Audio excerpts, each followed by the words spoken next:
السلام عليكم ورحمة الله، عاملين ايه؟ الفيديو ده عشان اقولك ما تبطلش تدعي، ما تبطلش تقول يا رب. ربنا سمعك وهيستجيب بإذنه يعني.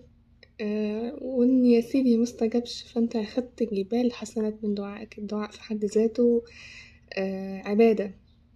ما تبطلش تدعي تحت اي ظرف.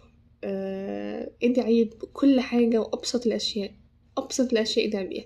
قول يا رب ساعدني، يا رب وفقني، يا رب اهديني، يا رب يا رب عايزة كذا وعايزة كذا وعايزة كذا. وعلموا أولادكوا ده.